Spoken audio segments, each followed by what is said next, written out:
Republic Bangla में पहली बार बहुत बहुत स्वागत है। बांग्ला को नमस्कार। बहुत बहुत शुक्रिया आपको मोदी जी। मोदी जी, ये जो पूरा जो माहौल है, हजारों में लोग यहाँ पे आए हैं, क्या कुछ नहीं हुआ ये प्रोग्राम को बंद करने के लिए? लोगों को रोका गया, 144 144 इशू किया गया, बहुत सारे जगहों पे रोक नहीं पाए। ममता बनर्जी को मोदी से इतना डर क्यों है? उनको मुझसे डर नहीं है, वो स्वयं से डरती है। उनको लगता है कि उन्होंने जो झूठी मायाजाल खड़ी की हुई है वो गुब्बारा फूट चुका है। बंगाल की जनता उनके कुकर्मों को भली भांति समझ गई है और बंगाल के नागरिकों का, बंगाल की भावी पीढ़ी का और बंगाल का वो भारी नुकसान कर रही है। ये अब बंगाल के लोगों के मन में कन्विंस हो चुका है और इसलिए वो बचने के लिए रास्ते खोज रही है। क्या लग रहा है मोदी जी, बहुत ही बेहतरीन इस बार रिजल्ट बंगाल से होगा क्या? बार बार आप बोल रहे हैं। मैंने पूरे देश के चुनाव में भ्रमण किया है। मैंने 2014 का भी चुनाव देखा था, 2019 का भी चुनाव देखा और मैं कह सकता हूं कि चुनाव 14 का हो या 19 का, ये चुनाव उससे बहुत अलग है। ये चुनाव अपार विश्वास का चुनाव है और एक प्रकार से ये चुनाव पूरी तरह देशवासी इस चुनाव को लीड कर रहे हैं। देशवासियों के पुरुषार्थ से चुनाव आगे बढ़ रहा है। हम लोग तो निमित्त हैं और सामान्य मानवीय का संकल्प बन गया है विकसित भारत का। ये इस कैंपेन की बहुत बड़ी अचीवमेंट है। मोदी जी, 21 दिन हो गए, 3 हफ्ते। हुमायूं कबीर तृणमूल के जो एमएलए है उसने बोला था हिंदुओं को काट के भागीरथी में बहा देंगे। उसके बाद ममता बनर्जी ने तो ना नहीं बोला, उसके ऊपर रामकृष्ण मिशन भारत सेवाश्रम को इंसल्ट किया और इसके बाद बोला रामायण महाभारत सब कुछ खत्म हो जाएंगे, कुरान। लेकिन मेरा विकास का जो कहानी है वो खत्म नहीं होगा। ऐसा क्यों कर रहे ममता जी? देखिए, ममता जी की राजनीति इसी पर निर्भर है। वोट बैंक की राजनीति के लिए, वोट जिहाद के लिए वो लगातार रामनवमी पर प्रतिबंध लगाना, दुर्गा विसर्जन पर प्रतिबंध लगाना, कोई जय श्री राम बोले तो लड़ाई लड़ लेना और वो परंपरा उनकी अपनी पार्टी के हर व्यक्ति में आई है और इसलिए वो सभी हिंदुओं को डुबो देने की, बहा देने की, बोलने की हिम्मत कर रहे हैं। इससे बड़ा देश का कोई दुर्भाग्य नहीं हो सकता है और नेशनल मीडिया जो आए दिन जो खान मार्केट गैंग है वो ऐसे ऐसे विषयों को उछालती है, उनके ध्यान में ये नहीं आता है कि इतना गंभीर मुद्दा है कि देशवासियों को गंगा में बहा देने की बातें हो रही है। ममता जी तो चुप है, उनकी पूरी गैंग चुप है। मोदी जी, बंगाल जहां पे हम खड़े, एक टाइम पे इंडिया का कैपिटल हुआ करता था। हम लोगों का क्या कुछ नहीं था, इंडस्ट्री लेके ट्रेड, कल्चर सब कुछ था। अभी हम लोगों का जो ग्लोरी है वो है नहीं। आप ये गारंटी दे सकते हैं क्या? जिस फैक्ट्री को सिंगूर से आप टाटा का फैक्ट्री सानंद में लेके गए थे, अगर यहाँ पे डबल इंजन सरकार हो तो सिंगूर में फैक्ट्री होगा, नंदीग्राम में फैक्ट्री होगा, भांगोड़ में, डायमंड हार्बर में, सब जगह फैक्ट्री होगा और हम मुंबई दिल्ली के साथ टक्कर देंगे विकास में। मेरा गुजरात का अनुभव है। गुजरात एक ऐसा राज्य है कि जहां 10 साल में 7 साल अकाल होता है। गुजरात के पास कोई मिनरल्स नहीं है जो बंगाल के पास है। ज्यादा से ज्यादा हमारे पास नमक है और कुछ नहीं है। उसके बावजूद भी हमने धीरे धीरे मेहनत करके उसको एक इंडस्ट्रियल स्टेट बना दिया। बंगाल का तो पूरा हिस्ट्री इंडस्ट्री का है। बंगाल के पास बहुत बड़े प्राकृतिक संसाधन है, लेकिन यहाँ पहले वाम वालों ने लाल झंडे के जुलूस निकाल करके सारी इंडस्ट्री को ताला लगा दिया। लोग भाग भाग करके कहीं और चले गए। अब बाद में सोचा था कि शायद टीएमसी आएगी तो सुधार करेंगी। अब वो इन्वेस्टमेंट समिट कर रही है, लेकिन किसी भी इन्वेस्टर को जो सुरक्षा चाहिए, जो विश्वास चाहिए कि यहाँ की पॉलिसी में स्टेबिलिटी रहेगी, वो जब तक नहीं आता है कौन इंडस्ट्रियलिस्ट आएगा। और इसलिए बंगाल के विकास के लिए, बंगाल के नौजवानों के भविष्य के लिए इस सरकार को हटाना सबसे बड़ी प्रायोरिटी होनी चाहिए। मोदी जी अगर आप खुद अगर डबल इंजन सरकार हो, you have been one of the expert in bringing business in Gujarat, Bengal के लिए वो क्या करेंगे आप? डबल इंजन मैंने उनको पहले भी एडवाइस दी है कि आपको ये करना चाहिए। और मैं हिंदुस्तान के हर राज्य को क्योंकि हमने G20 अलग अलग राज्यों में क्यों किया, इसीलिए किया कि उन राज्यों का प्रोजेक्शन हो, वे अपने राज्यों को फोकस करें ताकि दुनिया का ध्यान जाए। तो मेरी तरफ से जो भी मदद चाहिए मैं बढ़ चढ़कर मदद देना चाहूंगा। मोदी जी बहुत बहुत धन्यवाद। रिपब्लिक बांग्ला के सभी दर्शकों की तरफ से ये जो चीज है, इससे शायद बहुत कुछ पता चल रहा है। इस बार क्या यहाँ पे भी मोदी मैं मानता हूँ पूरे देश में हमारा बेस्ट परफॉर्मेंस बंगाल के लोकसभा के चुनाव में रहने वाला है। बहुत बहुत धन्यवाद, बहुत बहुत धन्यवाद স্যার। প্রধানমন্ত্রী নরেন্দ্র মোদী রিপাবলিক বাংলাকে একটি এক্সক্লুসিভ সাক্ষাৎকার এবং সবচেয়ে বড় যে সাক্ষাৎকার, তাতে একাধিক কথা বললেন এবং এই মুহূর্তে ব্রেকিং নিউজ, 4-5 থেকে বহু মানুষ এই মুহূর্তে রয়েছেন যারা নরেন্দ্র মোদীকে দেখতে চান। নরেন্দ্র মোদী রিপাবলিক বাংলায় বললেন যে যদি নরেন্দ্র মোদী এখানে বাংলায় বিজেপি সরকার আনতে পারেন, তবে তিনি নিজে দায়িত্ব নিয়ে যেভাবে গুজরাটে ইন্ডাস্ট্রি এনেছিলেন ঠিক সেভাবে ইন্ডাস্ট্রি এখানে আনবেন। এবং দেখতে পাচ্ছেন যেভাবে প্রধানমন্ত্রী নরেন্দ্র মোদীকে দেখার জন্য হাজারে হাজারে মানুষ এই মুহূর্তে রয়েছে এবং হাজারে হাজারে মানুষ এই মুহূর্তে মোদীকে একটাই কথা বলছেন, নরেন্দ্র মোদীকে, যে এবার অভূতপূর্ব রেজাল্ট হবে বাংলাতে। ক্যামেরা পার্সন রজনীর সঙ্গে ময়ূক রঞ্জন ঘোষ, রিপাবলিক বাংলা, উত্তর কলকাতা। যে মেগা এক্সক্লুসিভ ইন্টারভিউ আমরা দেখছিলাম রিপাবলিক বাংলার মুখোমুখি নরেন্দ্র মোদী কলকাতায় প্রথমবার রোড শো এবং এবারে নির্বাচনের আগে শেষ রোড শো, তার মধ্যেই রিপাবলিক বাংলার জন্য 5 মিনিট সময় দিলেন নরেন্দ্র মোদী। আমি যে প্রশ্নগুলো আমরা শুনছিলাম সেগুলো নিয়ে একটু কথা বলবো, প্রতিক্রিয়া জানবো আমাদের গেস্ট যারা রয়েছেন স্টুডিওতে তাদের সঙ্গে। তার আগে প্রথমে দেখে নেওয়া যাক যে প্রথম প্রশ্নটা কি। প্রথম প্রশ্ন ছিল ভয় নিয়ে। অ্যাকচুয়ালি কি প্রশ্ন ছিল? প্রথম প্রশ্ন ছিল মোদীকে এত ভয় কেন মমতা বন্দ্যোপাধ্যায়, কিসের জন্য? কারণ সত্যি তো নরেন্দ্র মোদীর সভা হোক বা এর আগে একাধিক সভার ক্ষেত্রে অনুমতি না দেওয়া থেকে শুরু করে 144 ধারা বিশেষ জায়গায় জারি করা থেকে শুরু করে বিরোধীরা বলতে শুরু করেছিলেন, বিজেপি বিষয় বিশেষত, যে নরেন্দ্র মোদীর সভা এই দিনকে রয়েছে বলে তাই এত বাধা বিপত্তি। তাহলে কি সত্যি ভয়, নরেন্দ্র মোদীকে ভয়? উত্তর তো দিচ্ছে নরেন্দ্র মোদী যে না, আসলে নিজে ভয়। কোনটা? অনির্বাণের কাছে আসবো। অনির্বাণ কি বলবেন? একেবারেই আমার মনে হয় সেই উত্তরের দিকে একবার তাকানো ভালো। সোনালী ঠিক যা বললেন নরেন্দ্র মোদী, কেন এত বাধা জিজ্ঞাসা করেছিলেন মোদীকে আমাদের সিনিয়র এডিটর ময়ূক রঞ্জন ঘোষ। কি উত্তর দিলেন নরেন্দ্র মোদী? সত্যি কি ভয়? কাকে ভয়? কিভাবে ভয়? শুনে নিন। নমস্কার, এই মুহূর্তে রিপাবলিক বাংলায় আমি রয়েছি এবং আমার সঙ্গে রয়েছেন the news maker Narendra Modi ji Republic Bangla में पहली बार बहुत बहुत स्वागत है। बांग्ला को नमस्कार। बहुत बहुत शुक्रिया आपको मोदी जी ये जो पूरा जो माहौल है, हजारों में लोग यहाँ पे आए हैं, क्या कुछ नहीं हुआ ये प्रोग्राम को बंद करने के लिए? लोगों को रोका गया, 144 इशू किया गया, बहुत सारे जगहों पे रोक नहीं पाए। ममता बनर्जी को मोदी से इतना डर क्यों है?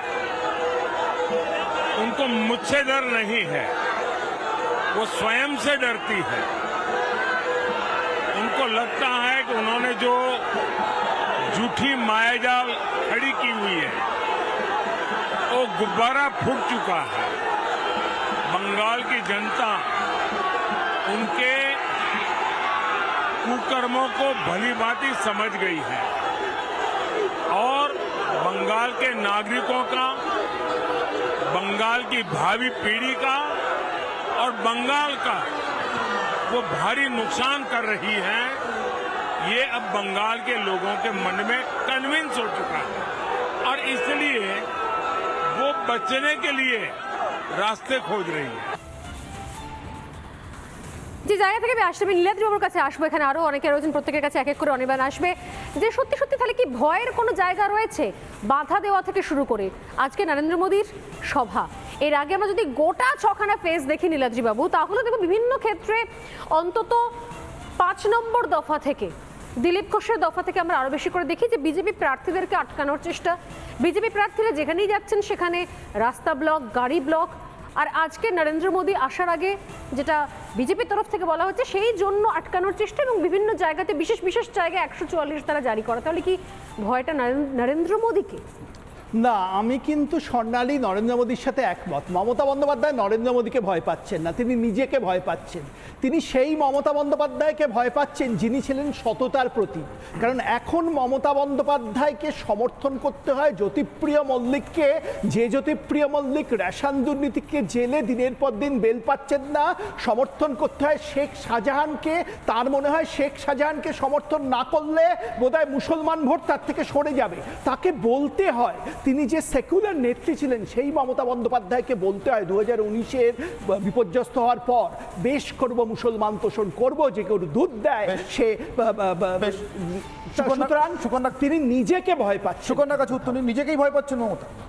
সুকন্যা নিজেকে ভয় পাচ্ছেন মমতা ব্যানার্জি, মানে নিজের অতীতকে, নিজের সততার অতীতকে। অতীতকে, সততার প্রতীকের অতীতকে, দেখুন যেটা বলতে এখানে পারছেন। যারা প্যানেলে বসে আছেন, সেকুলার মমতা বন্দ্যোপাধ্যায়কেও ভয় পাচ্ছেন। এখানে যারা প্যানেলে বসে আছেন তারা ভয় বোধহয় পাচ্ছেন। এতটা বোকা নয় যে তারা নিজেরাও এই কথা বিশ্বাস করবেন। মোদিজি কি এই কথাটা বিশ্বাস করেন যে মমতা ব্যানার্জি নিজে নিজেকে ভয় পাচ্ছে? যেখানে সমস্ত পশ্চিমবঙ্গের মানুষ, মানুষের এটা কিন্তু মনে হচ্ছে, যেখানে এটা কিন্তু মমতা ব্যানার্জি ভয় পাবে কেন? মমতা ব্যানার্জি ভয় পাবে তাহলে তো কেন? বাধা ভয়ের কেন? কোনো প্রশ্নই আসছে এত না। বাধা কেন তাহলে? কোনো ভয়ের কোনো প্রশ্নই আসছে না। যেখানে এত উন্নয়ন হচ্ছে, যেখানে সমস্ত মানুষ কন্যাশ্রী, স্বাস্থ্যসাথী, যেটা নাকি আন্তর্জাতিক স্বীকৃতি পেয়েছে, সেইগুলো যেখানে প্রকল্প, সেখানে মমতা ব্যানার্জি কেন নিজেকে ভয় পাবেন? যদিও এখানে এই প্যানেল থেকে আমরা শুনলাম মোদীকে বলা হলো, নরেন্দ্র মোদীকে বলা হলো উনি নরেন্দ্রনাথ দত্তের রিভার, শুনে আমরা খুব খুশি হলাম। শতরূপদি বলে গেছেন, কিছুক্ষণ আগে বলে গেছেন, আপনাদের এই চ্যানেলে এসে বলে গেছেন, শুরুতেই বলেছেন তার ব্যক্তিগত অনুভূতির কথা। হতেই পারে, তিনি কোনো দলীয় অনুভূতির কথা বলছেন না। না, আমিও তো একই কথা ব্যক্তিগতভাবে অনেক এটা কিছু ওনার মনে করতে পারেন। অনুভূতি। কিন্তু মোদিজি একটু কিছুক্ষণ আগে মোদিজি বলছিলেন যে এবার একটা বাংলায় নজিরবিহীন একটা রেজাল্ট আসবে। সত্যি আমি আপনাদের এই রিপাবলিক প্যানেলে বসে বলতে চাই, বাংলা এবার একটা নজিরবিহীন রেজাল্ট আসবে। তৃণমূল 42-42টাই পাবে। 4 তারিখ দেখে নেবেন, 2019-এ মমতা please, বন্দ্যোপাধ্যায় please, 4 তারিখ দেখে নেবেন। 34 থেকে 22 নেমে এসেছিল, 22 থেকে 12 হয়ে যাবে। শান্তনু প্লিজ। ধন্যবাদ মোদিজি, বেশ, শান্তনু, আগে এই ব্যাপারটা বুঝতে পেরেছি। শুনুন এক মিনিট, শান্তনু। আমি মেনে নিচ্ছি, এক মিনিট, ঠিক করুন, কে বলবেন? আমি মেনে নিচ্ছি যে মমতা ব্যানার্জি 42টা সিটে 42 জিতবেন। তারপরে কি? বলতে দিন, মমতা ব্যানার্জি জিতবেন, তারপরে কি হবে? এই তারপরে কি 42টা, হবে? এক মিনিট, কন্যাশ্রী, এক মিনিট, এক মিনিট, আপনারা পাননি? এক মিনিট বলতে দিন। স্বাস্থ্যসাথী কি আপনারা এক করাননি? মিনিট, কন্যাশ্রীর কি অবস্থা, স্বাস্থ্যসাথীর কি অবস্থা সেটা লোকে বুঝতে পারছে। ওরা ছাড়ুন, আমরা তো ভালোই দেখছি। আমার প্রশ্ন সেখানে একটা, আপনি কি মনে করেন মমতা ব্যানার্জি সেন্ট্রালের ভোট, এটাই বুঝতে পারছেন না। বুঝতে পারছি না, এটা মমতা ব্যানার্জি ভারতবর্ষের ভোট না মুসলমান বাংলার ভোট। ভোটের জন্য মুসলিম তাস প্লে করছেন কি করেননি? আর সব তাই মুসলিমকে কেন? ছাড়ুন তো, বলুন ওসব না, ছাড়ুন না, বড় বড় মুসলিম, বড় আসলে আসুন। আমি আসছি মুসলিম তাস play আমি করছেন। প্রত্যেকের কাছে আসবো। এক সেকেন্ড প্রত্যেকের কাছে আসবো। তবে তার আগে এই আলোচনা থেকেই যেটা আমরা শুনতে পাচ্ছিলাম, এক সেকেন্ড ওয়েট অপেক্ষা, আমি আসছি। এই আলোচনা থেকে আমরা শুনছিলাম যে আরো একবার মমতা বন্দ্যোপাধ্যায় যেরকম বলেন যে 42-42 সত্যি নাকি তেমনটা হতে চলেছে। কিন্তু আমাদের প্রশ্ন কি বলে, আসবো, সবার কাছে আসবো। তবে তার আগে দ্বিতীয় প্রশ্নের দিকে নজর রাখা যাক, সেটা নিয়েও আমি প্রত্যেকের রিয়াকশন নেব। দ্বিতীয় প্রশ্ন ছিল বাংলায় বিজেপির ফল কেমন হবে, কেমন রেজাল্ট হবে। যেরকম কিছুক্ষণ আগে আমাদের স্টুডিও থেকে সুকন্যা বলছিলেন যে তৃণমূল কংগ্রেস বোধহয় কনফিডেন্ট, তার বক্তব্য অনুযায়ী যে 42-42 নাকি পাবে। বিজেপিও কি তেমন ভাবছে? খোদ নরেন্দ্র মোদী তিনি কি ভাবছেন? উত্তরটা শুনবো একবার, আসবো প্রত্যেকের কাছে। क्या लग रहा है मोदी जी बहुत ही बेहतरीन इस बार रिजल्ट बंगाल से होगा क्या? बार बार आप बोल रहे हैं। मैंने पूरे देश के चुनाव में भ्रमण किया है। मैंने 2014 का भी चुनाव देखा था, 2019 का भी चुनाव देखा, और मैं कह सकता हूं कि चुनाव 14 का हो या 19 का, ये चुनाव उससे बहुत अलग है। ये चुनाव अपार विश्वास का चुनाव है और एक प्रकार से ये चुनाव पूरी तरह देशवासी इस चुनाव को लीड कर रहे हैं। देशवासियों के पुरुषार्थ से चुनाव आगे बढ़ रहा है। हम लोग तो निमित्त है और सामान्य मानवीय का संकल्प बन गया है विकसित भारत का। ये इस कैंपेन की बहुत बड़ी अचीवमेंट है। सभी दर्शकों की तरफ से ये जो चीज है, इससे शायद बहुत कुछ पता चल रहा है। इस बार क्या यहाँ पे भी मोदी मैं सरकार, मानता हूं पूरे देश में हमारा बेस्ट परफॉर्मेंस बंगाल के लोकसभा के चुनाव में रहने वाला है। সারা দেশের মধ্যে বাংলায় সব থেকে ভালো পারফরমেন্স হবে, সব থেকে ভালো ফল হবে। দাঁড়ান শোন, আমি আসছি। নীলাদিবাবু কিসের জোরে বলতে পারেন প্রধানমন্ত্রীর কথা? আমি রাজস্বীর কাছে আসবো। কিসের জোরে বলছেন? আমার অনুমান আমি বলছি এখনো সংক্ষেপে। 6টি রাউন্ডে ভোট হয়েছে, 33টা আসনের মধ্যে 25টা বিজেপি জিততে চলেছে, বাকি 9টায় কি হবে আমি বলতে পারবো না, সেটা ভোট হলেই যা হয়তো হয়ে গেছে বলতে তার মধ্যে 25টা বিজেপি। 25টায় বিজেপি জিততে রাজস্বী চলেছে। কিসের ভিত্তিতে বলছেন প্রধানমন্ত্রী? আপনারাই তো রিপোর্ট পাঠাচ্ছেন রাজ্য থেকে। 294টা আসনে আমি প্রার্থী, আমাকে দেখে ভোট দিন বলা মমতা বন্দ্যোপাধ্যায়কে গতকাল নির্বাচনে দাঁড়িয়ে বলতে হয়েছে ব্যক্তি নয় দলকে ভোট দিন। এইটা হচ্ছে মমতা বন্দ্যোপাধ্যায়ের ভয়। আরেকটা ভয় যে মমতা বন্দ্যোপাধ্যায়ের বাড়ির মধ্যে ধাক্কাটা দিল কে, যেটা ডাক্তার বলল, ভয় ওই জায়গাটাতে। আরেকবার ধাক্কা খেয়ে মাথাটা ফাটতে হবে না তো, ভয় এইখানটাতে। আপনারা তো আবার এতদিন বাড়ির মধ্যে ঢুকে 42 বলা মমতা বন্দ্যোপাধ্যায়, আমি এক মুহূর্তে মানে সুকন্যাদির কথা মেনে নিলাম। এবং আমি এতদিন জানতাম মমতা বন্দ্যোপাধ্যায়ের পরে তৃণমূল কংগ্রেসে হচ্ছেন অভিষেক বন্দ্যোপাধ্যায়, কিন্তু আজকে আমি জানলাম যে মমতা বন্দ্যোপাধ্যায়ের পরে সুকন্যাদি হচ্ছেন দ্বিতীয় সেকেন্ড ইন কমান্ড। কারণ অভিষেক বন্দ্যোপাধ্যায় দুদিন আগে বলেছিলেন তৃণমূল কংগ্রেস 35টা সিট পেতে চলেছে, আর গতকালকে অভিষেক বন্দ্যোপাধ্যায় বলেছেন তৃণমূল কংগ্রেস 23টা সিট জিততে চলেছে। তো হয়তো সুকন্যাদি হয়তো বড় নেতা, আমার এতদিন জানা ছিল না। আজকের থেকে মমতা ব্যানার্জির পরে সুকন্যাদি, অভিষেক বন্দ্যোপাধ্যায় আমরা আগে বলেছি ফালতু লোক, এটা আজকে সুকন্যাদি প্রমাণ করে দিলেন। তার জন্য অনেক ধন্যবাদ। যে 42-এ হয়, 42 হলো, কিন্তু দিদি থেকে দিদিমা প্রধানমন্ত্রী হবে না, ভারতবর্ষ প্রধানমন্ত্রী স্বীকার করবে না। আমরা কি বলেছি না? এতদিন বলেননি দিল্লি যাবে হাওয়াই চটি কারা বলেছিল? এই দেখুন, তার মানে 42টা উনি এখনই স্বীকার করে নিলেন। সেটাও হচ্ছে না, কারণ এখন নরেন্দ্র মোদী উনি জেনে এসেছেন, উনি জেনে এসেছেন সত্যি বাংলায় হবে বলছে, উনি সেখানে 23 পাবে, বিজেপি পাবে না, তাই বারবার একদম পরিষ্কার বোঝা গেছে, হেরে গেছে মমতা, হেরে গেছে মমতা, জেনে গেছে জনতা, হেরে গেছে। আপনি সুকন্যাদি পরিষ্কার স্বীকার করে নিলেন। বাংলায় মমতা ব্যানার্জি আমাকে একটা কথা বলুন, আপনি এই যে বলেন আপনারা যে যারা এই নরেন্দ্র মোদী, অমিত শাহ থেকে শুরু করে যে কোনো হিন্দিভাষী মানুষ তিনি যদি বাংলায় আসেন, সে ভোটের কাজ করতে আসুক বা যাই করতে আসুক, আপনারা বলছেন বহিরাগত। আচ্ছা, আপনি কি জানেন যে বাংলায় কাজ না পেয়ে, এখানে চাকরি না পেয়ে কত যোগ্য বাঙালি অন্যান্য রাজ্যে শহরে আছে? দেশের কতজন মানুষ বিদেশে গিয়ে চাকরি করতে যাচ্ছে? আপনি আগে বাংলাটা বলুন, আপনি আগে বাংলাটা বলুন। লোকসভার ভোট আপনি বাংলায় কেন? ভারতেরটা হিসেবটা দিন, আপনি ভারতের বাইরে, হিসেবটা দিন। ভারতের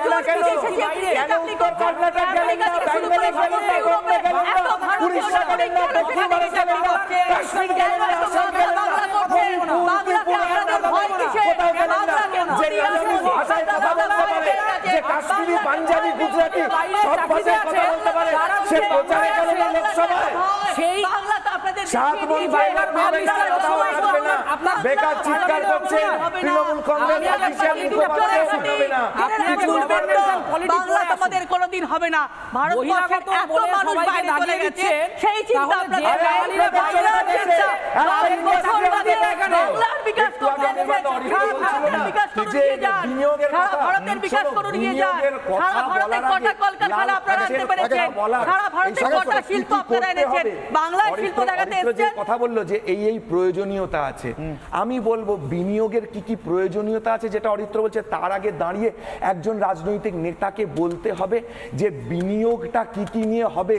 তাকে নদিয়ার পাটের কথা, দার্জিলিং এর কমলা লেবুর কথা, মালদার হিমসাগর আমের কথা, দক্ষিণ 24 পরগনা যে ওয়ার্ল্ডস লার্জেস্ট ক্যান্ড ফিশের এই জন্যই একটা বোধহয় 100 স্থান দিনের হতে পারে, টাকাগুলো আপনারা যা বন্ধ করে যা তার দিয়েছেন। জিওগ্রাফিক্যাল পজিশন, এই জন্যই সেটা বোধহয় নিয়ে 100 বলতে দিনের হবে। টাকাটা একটা আপনারা বন্ধ শব্দ করে দিয়েছেন। ওই ভাইপোর মুখ থেকে বাংলার কোনোদিন আবাস শুনেছো টাকাটা যে আপনারা ডায়মন্ড বন্ধ করে হারবার থেকে দিয়েছেন। সাংসদ যাতে যে বাংলা দক্ষিণ উন্নতি 24 না করতে পরগনা পারেন, থেকে মমতা ব্যানার্জি কোনোদিন কোনো উন্নতি করে বাংলা দেখিয়ে দেবে। লিঙ্কের মতো বাংলায় মমতা মেদিনীপুর আর ব্যানার্জির দক্ষিণ প্রকল্প 24 পরগনা আন্তর্জাতিক এত স্বীকৃতি কথা পায়। হচ্ছে, একটা বাংলায় কথা মমতা বলতে ব্যানার্জির আপনাকে বলতে প্রকল্প ছোট কথা সারা জানেন না তো, ভারতবর্ষে গ্রহণ করে। শুরু করেন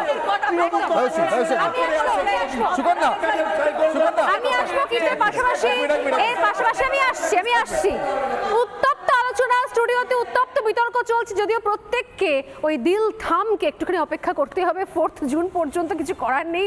তারপর 42-এ 42 নাকি 543-এ 543 সেই হিসেব করা হবে।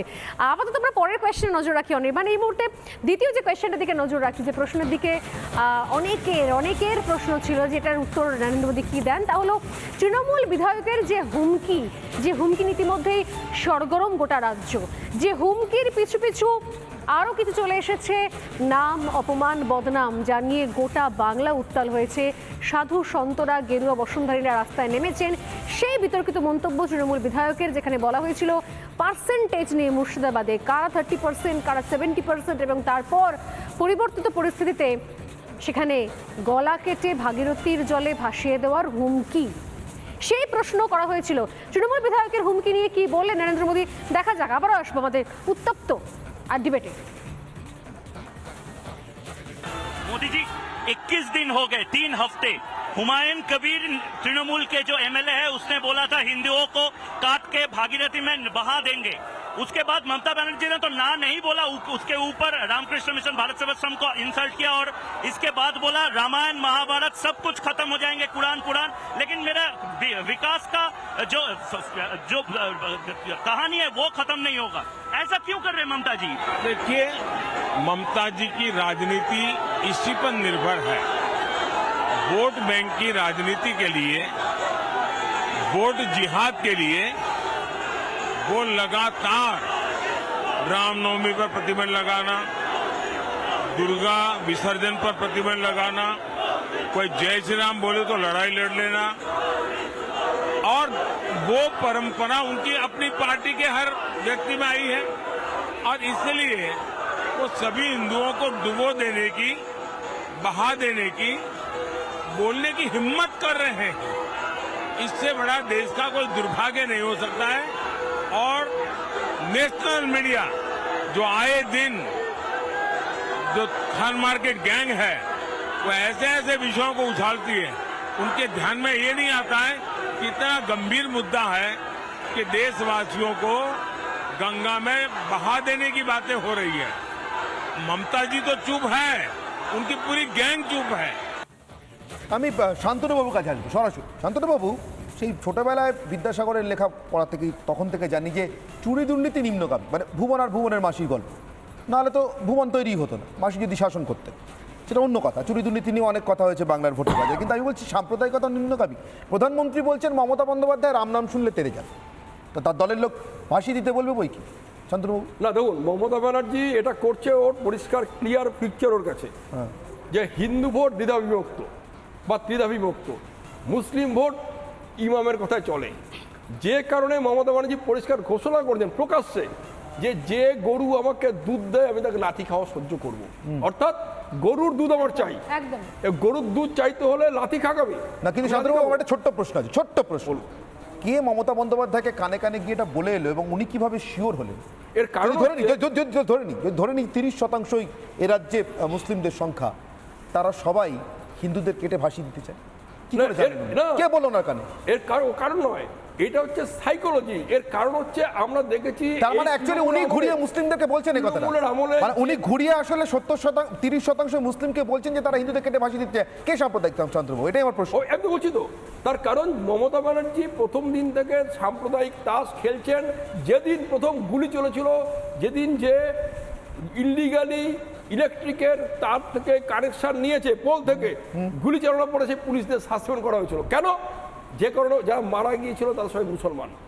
যারা মসজিদে যাবেন, আপনি ডায়মন্ড হারবারের ভেতরে যাবেন, যারা ওখানে ইললিগালি ইলেকট্রিক কানেকশন দিচ্ছে 99% মুসলমান। না কিন্তু এটা তো ইললিগাল কানেকশন, ইললিগাল যে কিছু যেই ব্যবহার করে এটা হিন্দু থেকে তার ধর্ম দেখবো কেন, কাজটা কি করছেন সেটা দেখার কথা।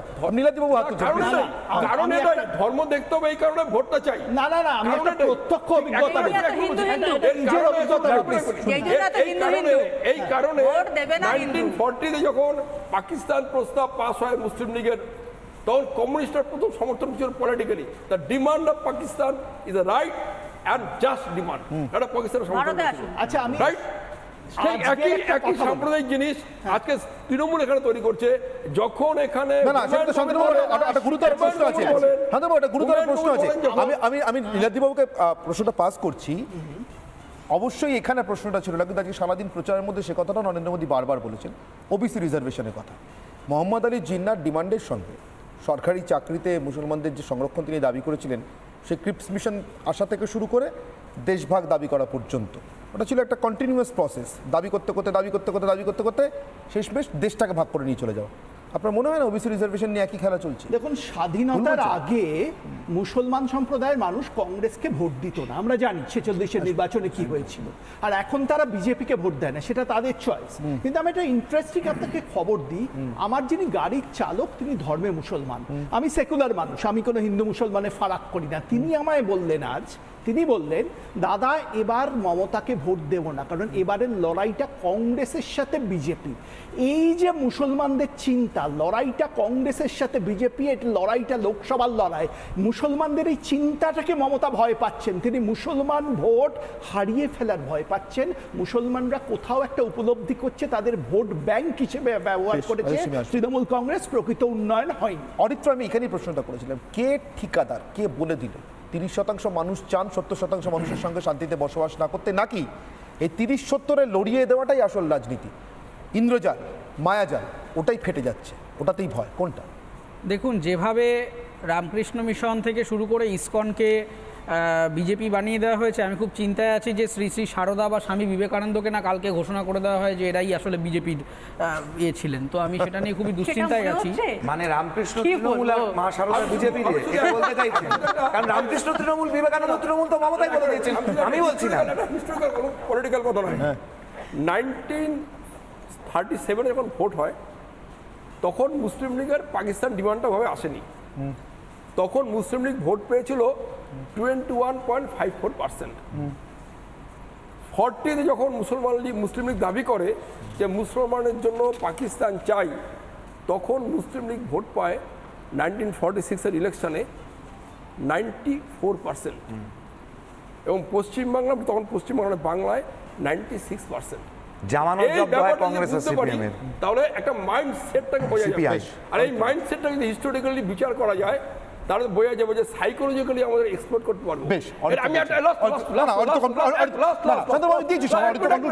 আমি এই পয়লা বৈশাখের দিন, আমি পয়লা বৈশাখ কোথায় কবে? না না, এক মিনিট, কোন মুসলিম, এক মিনিট, কোন মুসলিম লীগের সাথে কবে? I very sorry to say, আপনি কোন ইতিহাস করেন? ভারত ছাড়ো আন্দোলনটা দেখে নেবে, ভারত ছাড়ো আন্দোলনটা দেখে নেবে, ভারত ছাড়ো আন্দোলন দেখে নেবে। মুখার্জি আর মুসলিম লীগ একসাথে ছিল। ভারত ছাড়ো আন্দোলনটা দেখে নেবে, ভারত ছাড়ো আন্দোলনটা দেখে নেবে। মুসলিম লীগ আর যেখানে নাকি ইতিহাসে বেশি যাচ্ছি, বর্তমানে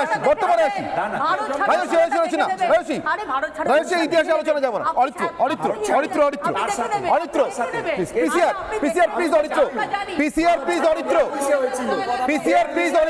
উত্তর দেবে।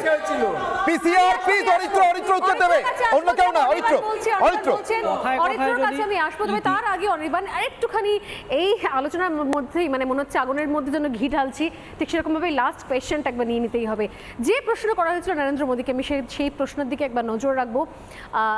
কি শেষ প্রশ্ন বলা হচ্ছে, বাংলার গৌরব ফেরানোর গ্যারেন্টি কি দিচ্ছেন নরেন্দ্র মোদী? বাংলার গৌরব সত্যি তো, আমি শুরুতে যেটা বলেছিলাম যে রবীন্দ্রনাথ থেকে শুরু করে কাজী নজরুল ইসলাম থেকে শুরু করে মা সারদা, রামকৃষ্ণ দেব, বিবেকানন্দ, প্রত্যেক ক্ষেত্রে ছত্রে ছত্রে এত কিছু সেখানে বিকৃতি ঢুকেছে, এত কিছু অপভ্রংশ ঢুকেছে, এমনকি মহাভারত নাকি কাজী নজরুল ইসলাম লিখেছেন এমনটাও আমরা শুনে ফেলেছি, এর মধ্যেই শুনে ফেলেছি এবং হয়তো সমৃদ্ধ হয়েছি।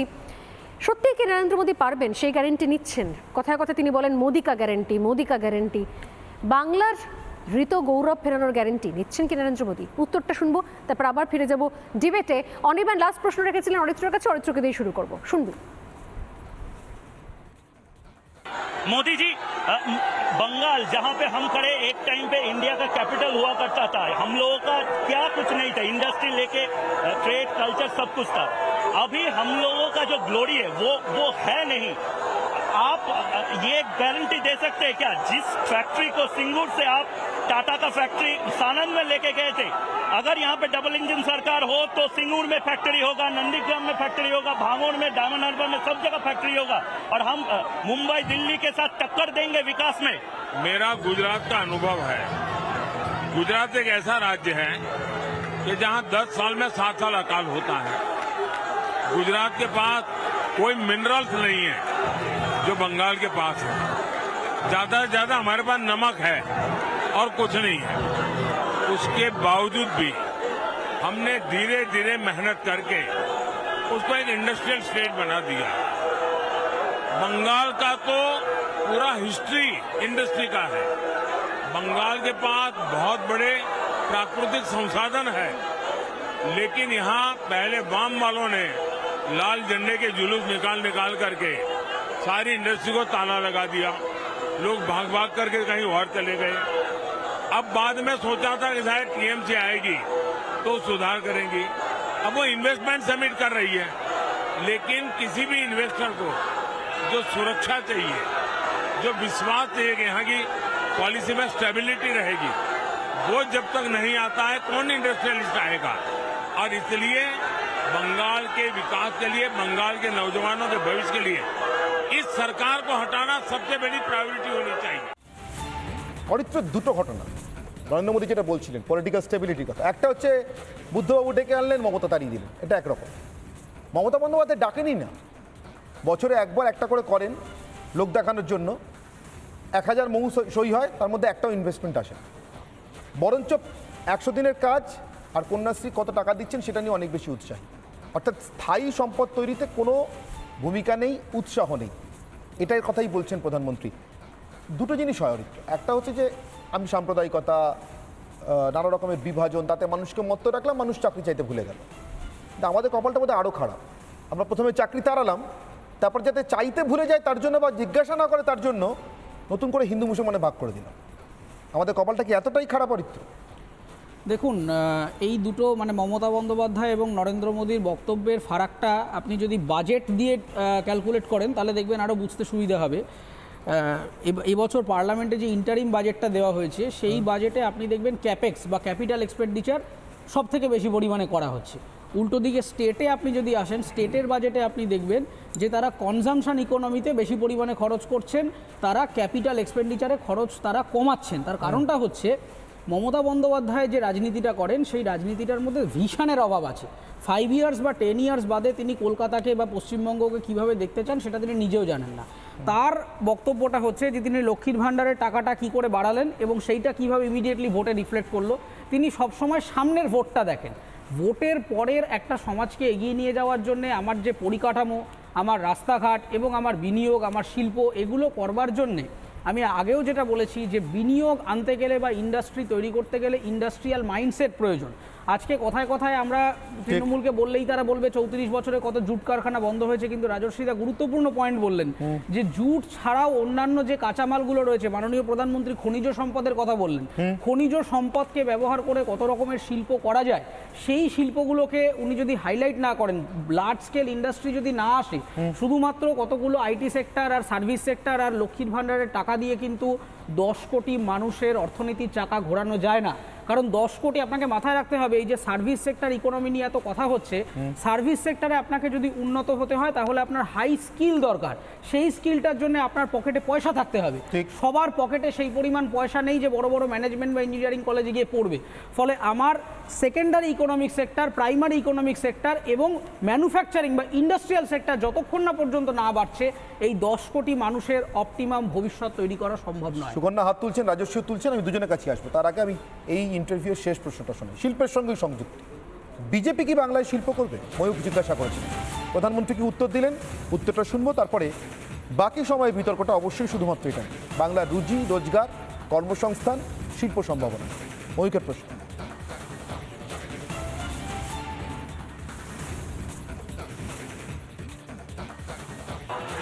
मोदी जी अगर आप खुद अगर डबल इंजन सरकार हो, you have been one of the expert in bringing business in Gujarat, Bangalore के लिए वो क्या करेंगे आप?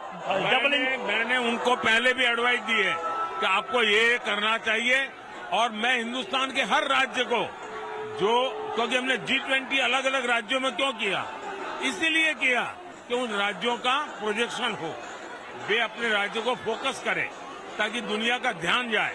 तो मेरी तरफ से जो भी मदद चाहिए मैं बढ़ चढ़कर मदद देना चाहूंगा। আমি ঠিক এইখান থেকে রাজস্বী হাত তুলছিলেন, প্রথমে রাজস্বীর কাছে আসছি, তারপর সুকন্যা আপনার কাছে আসছি। রাজস্বী, মমতা বন্দ্যোপাধ্যায়ের নিন্দা আপনি করতে পারেন, মমতা বন্দ্যোপাধ্যায়ের কোথায় খামতি আপনারা দেখাতে পারেন, কিন্তু প্রশ্নটা হচ্ছে আপনারা এলে কি করবেন? সেখানে প্রধানমন্ত্রী নরেন্দ্র মোদী স্বাভাবিকভাবেই বলছেন তাকে গোটা দেশ দেখতে হবে, তিনি বলেছেন তার যতটা দায়িত্ব তিনি করবেন। এই নির্বাচন, লোকসভা নির্বাচনে তৃণমূল যদি সত্যি সত্যি খুব অস্তিত্ব রক্ষার লড়াইই নেমে থাকে, যেটা প্রধানমন্ত্রী বলছেন, তাতেও আপনারা যদি অনেকগুলো আসনও পান, 30-32, তাতেও এ রাজ্যে সরকারের তো ক্ষমতা পরিবর্তন হবে। তার মানে আমাদের যুবকদের, আমাদের তরুণদের কাজের জন্য কতদিন ন্যূনতম অপেক্ষা করতে হবে? অন্তত আরও 2 বছর। বিধানসভা নির্বাচনের আগে আপনারা কিছু করতে পারবেন না? তার আগে সেই চেষ্টাগুলো করা হবে যাতে সেই কর্মসংস্থানের ব্যবস্থাটা করা যায়, যেখান থেকে অরিত্র বলছি। আপনাদের রোডম্যাপটা কি, প্ল্যানটা কি? আমাদের রোডম্যাপ তো আমরা পরিষ্কার কথা বলে দিচ্ছি। পশ্চিমবঙ্গের প্রত্যেকটা জেলায় জেলায় যে ধরনের জিনিস আছে, আজকে কোটাতে গোটা ভারতবর্ষের প্রত্যেকটা মানুষের লোকেরা যায় জয়েন্ট এন্ট্রান্স এক্সামের পরীক্ষা দিতে, তার পড়াশুনো করতে। উত্তর দিল্লির মুখার্জিনগর, সেখানে যায় হচ্ছে ইউপিএসসির পড়াশুনো করতে। কিন্তু আজকে গোটা পৃথিবীতে, পশ্চিমবাংলা কেন, ভারতবর্ষে আমরা জানি জেলায় জেলায় যেখানে যেখানে যেতাম একটা সময় বাঙালি ডাক্তার মানে বাঙালি, ডাক্তার মানে বাঙালি, ইঞ্জিনিয়ার মানে বাঙালি। কিন্তু আজকে তাহলে পশ্চিমবঙ্গ কেন চিকিৎসার হাব হলো না? কেন ব্যাঙ্গালোর হায়দ্রাবাদকে হতে হচ্ছে? আমাদের সেই জায়গায় প্রশ্ন, সেই জায়গায় শুধুমাত্র খনিজ পদার্থ বা চা, পাট, কমলালেবু, মালদার হিমসাগর আম বা ওয়েস্টার্ন পার্টসে যে বিভিন্ন রকমের গরমকালের ফল, এগুলো নয়, শাকসবজি, এগুলোর চাল, পশ্চিমবঙ্গকে একটা রাইস ক্যাপিটাল করা, নদিয়া জেলা যেটা ডেয়ারি হাব অফ ইন্ডিয়া হতে পারতো, কারণ বিধান রায় একটা হরিণঘাটা তৈরি করে দিয়ে গেছিলেন। সেই হরিণঘাটা দিয়ে আমরা অনেক কিছু করে দিতে পারতাম। আরে অস্ট্রেলিয়া, হল্যান্ড, গোটা দুটো দেশ চলে ডেয়ারির ওপরে, আমরা সেটা করতে পারলাম না। আমরা এই কাজটাতে, এই কাজগুলোকেই আমরা করব, এটাই আমাদের। আমি সুকন্যা আপনার কাছে আসছি, আমি একটা ছোট্ট প্রশ্ন রেখে আসছি। সুকন্যা, এই গোটা সন্দেশখালী এপিসোডে সন্দেশখালী মা বোনেদের উপরে ঘটে যাওয়া অনেক রকমের অত্যাচার, মানুষের উপর ঘটে যাওয়া জমি ছিনিয়ে নেওয়ার অত্যাচার, এগুলো নিয়ে অনেক আলোচনা হয়েছে। আমি আপনাকে খুব দায়িত্ব নিয়ে বলছি, আপনি নিজেও গিয়ে দেখতে পারেন। আমাদের প্রত্যেক দিন যে রিপোর্টাররা সন্দেশখালী কভার করতে যান, স্বর্ণালী ছিলেন, স্বর্ণালী কিছুক্ষণ আগেও, স্বর্ণালী নিজেও অনেকবার গিয়েছে, প্রত্যেক দিন তাদেরকে ভেসেলে করে এপার থেকে ওপার যেতে হয়। আপনার মনে হয় না স্বাধীনতার 77 বছর পর এবং তৃণমূল কংগ্রেস ক্ষমতায় থাকা 13 বছর পরও সন্দেশখালীর এপার থেকে ওপার ভেসেলে করে যাতায়াত করতে হচ্ছে? কতটা ইনভেস্টমেন্ট লাগে? ক্যাপেক্স নিয়ে কথা বলছিল একটু আগে, ক্যাপিটাল ইনভেস্টমেন্ট, অর্থাৎ আমি স্থায়ী পরিকাঠামো তৈরি করে দেবো, কোনো শিল্প করতে বলছি না। সাগরদ্বীপে সন্দেশখালীতে এই মুহূর্তে শিল্প হওয়ার অবস্থাও নয়, সন্দেশখালী শিল্পর জমিও নয়, কিন্তু এইটুকু করে দিতে কি লাগতো সুকন্যা? মানে এটাতে তো মানুষের ভিশনটা বোঝা যায়। করছেন তো আস্তে আস্তে, রাস্তাঘাটে যেরকম উন্নয়ন হচ্ছে, 13 বছর কেটে জল কল, হ্যাঁ শুনুন, 10 বছরে আমরা কোনো শাহজাহানের সন্দেশখালী 10 বছরে আমরা কোনো কলকারখানা সারা ভারত জুড়ে দেখিনি, 10 বছরে আমরা কোনো বেকারত্ব নিয়ে চিন্তা করিনি, 10 বছরে আমরা 2.5 কোটির চাকরি দিতে পারিনি, এগুলো চিন্তা নেই। সন্দেশখালীর ব্রিজ করলো কিনা? নিশ্চয়ই করবে, ক্ষমতায় আছে সরকার, প্রচুর বড় বড় ব্রিজ হয়েছে, নামখানা থেকে বকখালি আমরা এখন ব্রিজের উপর দিয়ে যাচ্ছি। আমি অরিত্র কাছে আসবো। অরিত্র, সত্যি কি সারা ভারতবর্ষে, অরিত্র সত্যি কি সারা ভারতবর্ষে আমরা কোনো শিল্প দেখিনি? কলকারখানা ধোঁয়ার কথা উঠছে। সুকন্যা, এক মিনিট, সুগনা এক মিনিট রাজস্বী খুব ইন্টারেস্টিং কথা বলবো তো প্লিজ রাজস্বী সুগনা সেটা কে পৌঁছেছে সুগনা এক মিনিট রাজস্বী এক মিনিট জল ঘরে ঘরে জল কবে পৌঁছলো কে পৌঁছলো কার প্রকল্প এক মিনিট আমি অরিত্র কাছে আসবো অরিত্র এইটা একটা মজার জিনিস সুগনা প্লিজ এটা একটা মজার জিনিস রচনা বন্দ্যোপাধ্যায় এই নির্বাচন পর্বে ধোঁয়া কালো ইত্যাদি অনেক কিছু বলেছেন, কালো ধোঁয়া। মুশকিলটা হচ্ছে কালো ধোঁয়ার শিল্পের আমলে যে তৃণমূল কংগ্রেস পড়ে রয়েছে, আমি সুকন্যা বলছিলাম, আমি শুনছিলাম কলকারখানার ধোঁয়া, এখন ধোঁয়া লাগে না সুকন্যা। এই যে পাশের রাজ্য আসামে, এক মিনিট, এই যে পাশের রাজ্য আসামে সেমিকন্ডাক্টরের ফ্যাক্টরিটা চলে গেল, অরিত্র এটা কি শিল্প বলবো না? কোনো সরকার তো করেনি, আসাম সরকার তো ইনভেস্ট করেনি, শুধু ডেকে নিয়ে গেছে সেই কোম্পানিটাকে, এক মিনিট, ডেকে নিয়ে গেছে সেই কোম্পানিটাকে যারা এখানে গাড়ি বানাবে বলে ঠিক করে কারখানাটা তৈরি করার পরে 80% তৈরি হওয়া একটা কারখানাকে উপড়ে ফেলতে হয়েছিল অরিত্র। তারপর আমি নীলাদি বাবুর কাছে আসি। আলিপুর লক গেটে মুখ্যমন্ত্রীর কনস্টিটুয়েন্সিতে যে সাবান কারখানাটা ছিল সেটা বন্ধ হয়ে গেল, আমি অরিত্রের কাছ থেকে ওনার বাড়ির পেছনে। প্লিজ অরিত্র দেখুন, অর্থনীতি নিয়ে আলোচনা করতে গেলে অর্থনীতির পার্সপেক্টিভে ঢুকুন। এক মিনিট সুকন্যা এক মিনিট অরিত্র বলছেন সুকন্যা প্লিজ। দেখুন, প্রথম কথাটা হচ্ছে যে এই মুহূর্তে আমাদের ভারতবর্ষের একটা অন্যতম পজিটিভ যেটা জায়গা, সেটা হচ্ছে যে আমাদের মিডিয়ান এজ, যেই নিয়ে জেনারেলি আলোচনা হয় না। আমাদের ভারতবর্ষের যে বিরাট অঙ্কের জনসংখ্যা, সেই জনসংখ্যার মধ্যমান যেটা এই 28 থেকে 30-এর মধ্যে বলা হচ্ছে, এই যে মধ্যমান, এটা খুব ইন্টারেস্টিং। এই যে কেন প্রেডিকশন করা হচ্ছে যে আগামী 10 বছর ভারতের অর্থনীতিতে গুরুত্বপূর্ণ, তার কারণ আমাদের যদি 150 কোটি জনগণ হয়, তাহলে মোর দ্যান 75 ক্রোর্স তারা এই ইউথ কিংবা ইয়ং অ্যাডাল্ট, এই ইয়ং অ্যাডাল্ট লোকগুলো আগামী 10 বছরে যখন লার্জ স্কেল একটা ওয়ার্কফোর্স আমার জব মার্কেটে ঢুকবে, that will be reflected in the GDP. সেইটাকে কোন রাজ্য কিভাবে কতটা ব্যবহার করবে সেটা আমাদের দেশের ফাইনাল জিডিপির জন্য ইম্পর্টেন্ট। সেটা কি বাংলার অর্থনীতি এরা জানেন? আমি এখান থেকে নীলাদি বাবুর কাছে আসবো, যে ডাবল ইঞ্জিনের কথা হচ্ছে নীলাদি বাবু, সুকন্যা প্লিজ ডাবল ইঞ্জিন, আপনি ভাই তাকে তো বার করে দেওয়া হয়েছে, প্লিজ বলে চলে গেছে। ঠিক আছে, 28 থেকে 30-এর কথা, রাজস্বী প্লিজ, এই 28 থেকে 30-এর কথা কিন্তু প্রধানমন্ত্রী নরেন্দ্র মোদী কিছুদিন আগে রিপাবলিক নিউজ নেটওয়ার্কের এডিটর ইন চিফ অর্ণব গোস্বামীকে ইন্টারভিউ দিতে গিয়ে বলেছিলেন এই প্রজন্মই 28 থেকে 30 বারবার বলছিলেন এদের মাইন্ডসেটটা বদলে দিয়ে যাওয়াটাই আমার লক্ষ্য। দেখুন, ডবল ইঞ্জিন সরকার না হলে ইন্ডাস্ট্রি হবে না, এটা আমি বিশ্বাস করি না। উড়িষ্যায় ডবল ইঞ্জিন সরকার নেই, ইন্ডাস্ট্রি হয়েছে। পশ্চিমবঙ্গে ইন্ডাস্ট্রি হচ্ছে না দুটো কারণ। একটা হচ্ছে তৃণমূলের লাগাম ছাড়া দুর্নীতি। যদি একজন শিল্পপতিকে তৃণমূলের রঘু, বিশ্বু প্রত্যেককে শাহজাহানদের টাকা দিতে হয়, তার পক্ষে ইন্ডাস্ট্রি চালানো সম্ভব নয়। আর দু নম্বর হচ্ছে ইন্ডাস্ট্রি সেট আপ করতে জমি লাগে, সেই জমি তৃণমূল সরকার দিতে পারছে না, যে কোনো কারণেই পাচ্ছে না। কারণ তৃণমূলের ক্ষমতায় আসা হচ্ছে সিঙ্গুর থেকে টাটাকে তাড়িয়ে, এসছে টাটাকে বাংলা থেকে বিদায় করে, সেই সরকার থাকতে কোনো শিল্পপতি আসবে সেটা ভাবা না। আমি বললেন টাটা আমি শান্তনুবাবুর কাছে আসবো। শান্তনুবাবু এক মিনিট, শান্তনুবাবু, আমি কাকে 180 কোটি টাকার যে মালিক শাহজাহান, কালকে যে চার্জশিটটা জমা পড়লো, তার অনেকটা কিন্তু জমি, একেবারে জমি বলতে যা বোঝে। এখন প্রশ্ন হচ্ছে, শিল্পপতি এসে জমি চাইলে আমি চাষযোগ্য জমি অধিগ্রহণ করব না বলে দেব না, কিন্তু সেই জমিটাই শাহজাহানরা অধিগ্রহণ করবে না, জাস্ট কেড়ে নেবে, আমি চোখ বুঝে বসে থাকবো। হচ্ছে না, আমি একটা ছোট বলছি, আপনারা যদি বলেন দাগ নাম্বারগুলো দিয়ে দিতে পারি। একটা জমি আমি যদি বলেন আপনাকে দিয়ে দেবো, শাহজাহানরা প্রায় 2 বিঘে মতো একটা পুকুরকে ভরাট করে দিয়েছিল। যেদিন শাহজাহান অ্যারেস্ট হলো, আপনারা এখনো দেখবেন, তারপর কিন্তু পুকুরটা আবার খোঁড়া শুরু হয়ে গেছে। দ্বিতীয় কথা, অনেক বড় একটা কথা বলছি, তৃণমূলকে ব্যতিব্যস্ত করে লাভ নেই। 2026-এর পরে তৃণমূল থাকবে না। আগামী দিনে কি ইন্ডাস্ট্রি করবে কি করবে না, এই নিয়ে এত চিন্তা ভাবনা করে লাভ নেই। আর সেকেন্ড হচ্ছে, যে রাজ্যের প্রধানমন্ত্রী মুখ্যমন্ত্রী বলেন যে ট্রেডমিলে হাঁটতে হাঁটতে উনি বাজেট তৈরি করে দিয়েছেন, সেই বাজেট তোলাবাজের বাজেট ছাড়া কিছু হয় না, সেই বাজেট আমার সময় একেবারে শেষ, আমাকে বিতর্কটা শেষ করতে হবে। কিন্তু তার আগে যে ইন্টারভিউ নিয়ে, যে সাক্ষাৎকার নিয়ে এই মুহূর্তে সারা বাংলার সবথেকে বড় সাক্ষাৎকার এই নির্বাচন পর্বের, প্রধানমন্ত্রী নরেন্দ্র মোদীর মুখোমুখি হয়েছিলেন আমাদের সিনিয়র এডিটর ময়ূখ রঞ্জন ঘোষ। ছোট কাটা কিন্তু ভীষণ জমির সঙ্গে লেগে থাকা কয়েকটা প্রশ্ন, হার্ড প্রশ্ন, শক্ত প্রশ্ন। আর তার উত্তর যেভাবে প্রধানমন্ত্রীর কাছ থেকে এলো, গোটা সাক্ষাৎকার পর্বটা আরও একবার আপনাদের জন্য। প্রধানমন্ত্রী নরেন্দ্র মোদী মুখোমুখি ময়ূখ রঞ্জন ঘোষ, রিপাবলিক বাংলার সিনিয়র এডিটর। নমস্কার, এই মুহূর্তে রিপাবলিক বাংলায় আমি রয়েছি এবং আমার সঙ্গে রয়েছেন the news maker Narendra Modi ji Republic Bangla में पहली बार बहुत बहुत स्वागत है। बांग्ला को नमस्कार। बहुत बहुत शुक्रिया आपको मोदी जी ये जो पूरा जो माहौल है, हजारों में लोग यहाँ पे आए हैं, क्या कुछ नहीं हुआ ये प्रोग्राम को बंद करने के लिए? लोगों को रोका गया, 144 इशू किया गया, बहुत सारे जगहों पे रोक नहीं पाए। ममता बनर्जी को मोदी से इतना डर क्यों है? उनको मुझसे डर नहीं है, वो स्वयं से डरती है। उनको लगता है कि उन्होंने जो झूठी मायाजाल खड़ी की हुई है वो गुब्बारा फूट चुका है। बंगाल की जनता उनके कुकर्मों को भलीभांति समझ गई है और बंगाल के नागरिकों का, बंगाल की भावी पीढ़ी का और बंगाल का वो भारी नुकसान कर रही है।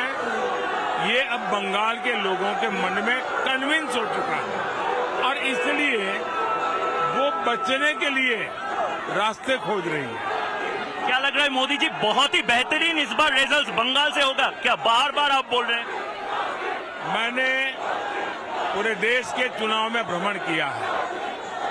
मैंने 2014 का भी चुनाव देखा था, 2019 का भी चुनाव देखा और मैं कह सकता हूं कि चुनाव 14 का हो या 19 का, ये चुनाव उससे बहुत अलग है।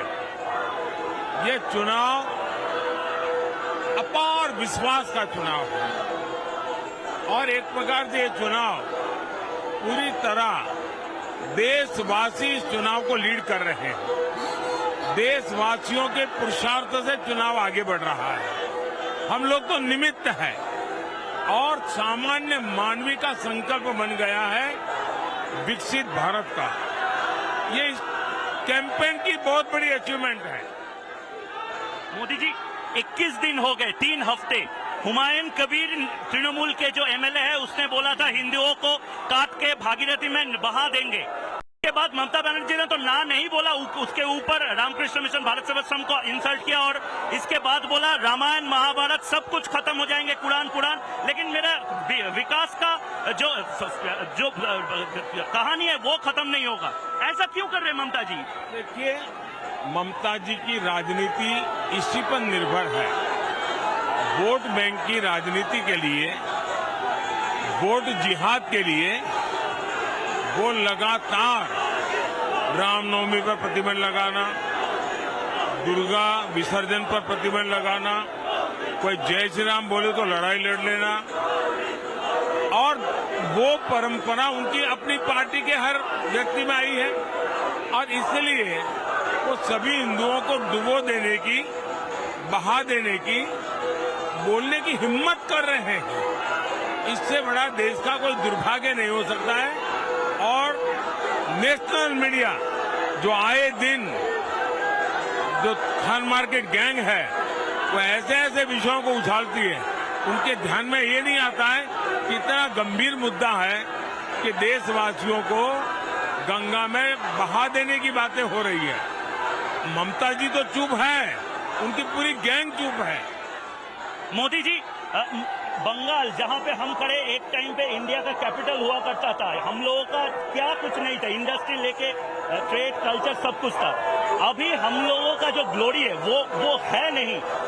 आप ये गारंटी दे सकते हैं क्या? जिस फैक्ट्री को सिंगूर से आप टाटा का फैक्ट्री सानंद में लेके गए थे, अगर यहाँ पे डबल इंजन सरकार हो तो सिंगूर में फैक्ट्री होगा, नंदीग्राम में फैक्ट्री होगा, भांगोड़ में, डायमंड हार्बर में, सब जगह फैक्ट्री होगा और हम मुंबई दिल्ली के साथ टक्कर देंगे विकास में। मेरा गुजरात का अनुभव है। गुजरात एक ऐसा राज्य है कि जहां 10 साल में 7 साल अकाल होता है। गुजरात के पास कोई मिनरल्स नहीं है जो बंगाल के पास है। ज्यादा से ज्यादा हमारे पास नमक है और कुछ नहीं है। उसके बावजूद भी हमने धीरे धीरे मेहनत करके उसको एक इंडस्ट्रियल स्टेट बना दिया। बंगाल का तो पूरा हिस्ट्री इंडस्ट्री का है। बंगाल के पास बहुत बड़े प्राकृतिक संसाधन है, लेकिन यहाँ पहले वाम वालों ने लाल झंडे के जुलूस निकाल करके सारी इंडस्ट्री को ताला लगा दिया। लोग भाग भाग करके कहीं और चले गए। अब बाद में सोचा था कि शायद टीएमसी आएगी तो सुधार करेंगी। अब वो इन्वेस्टमेंट समिट कर रही है, लेकिन किसी भी इन्वेस्टर को जो सुरक्षा चाहिए, जो विश्वास चाहिए कि यहाँ की पॉलिसी में स्टेबिलिटी रहेगी, वो जब तक नहीं आता है कौन इंडस्ट्रियलिस्ट आएगा। और इसलिए बंगाल के विकास के लिए, बंगाल के नौजवानों के भविष्य के लिए इस सरकार को हटाना सबसे बड़ी प्रायोरिटी होनी चाहिए। मोदी जी अगर आप खुद अगर डबल इंजन सरकार हो, you have been one of the expert in bringing business in Gujarat, Bangalore के लिए वो क्या करेंगे आप? डबल इंजन मैंने उनको पहले भी एडवाइस दी है कि आपको ये करना चाहिए। और मैं हिंदुस्तान के हर राज्य को क्योंकि हमने G20 अलग अलग राज्यों में क्यों किया, इसीलिए किया कि उन राज्यों का प्रोजेक्शन हो, वे अपने राज्य को फोकस करें ताकि दुनिया का ध्यान जाए।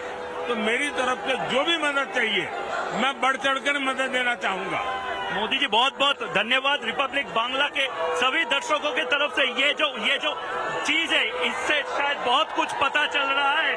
इस बार क्या यहाँ पे भी मोदी मैं सरकार, मानता हूँ पूरे देश में हमारा बेस्ट परफॉर्मेंस बंगाल के लोकसभा के चुनाव में रहने वाला है। बहुत बहुत धन्यवाद, बहुत बहुत ধন্যবাদ স্যার।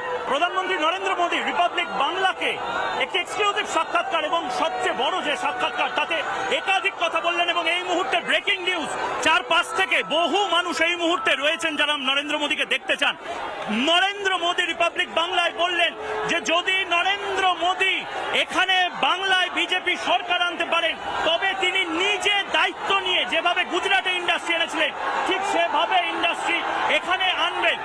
এবং দেখতে পাচ্ছেন যেভাবে প্রধানমন্ত্রী নরেন্দ্র মোদীকে দেখার জন্য হাজারে হাজারে মানুষ এই মুহূর্তে রয়েছে। এবং হাজারে হাজারে মানুষ এই মুহূর্তে মোদীকে একটাই কথা বলছেন, নরেন্দ্র মোদীকে, যে এবার অভূতপূর্ব রেজাল্ট হবে বাংলাতে। ক্যামেরা পার্সন রজনীর সঙ্গে ময়ূক রঞ্জন ঘোষ, রিপাবলিক বাংলা, উত্তর কলকাতা।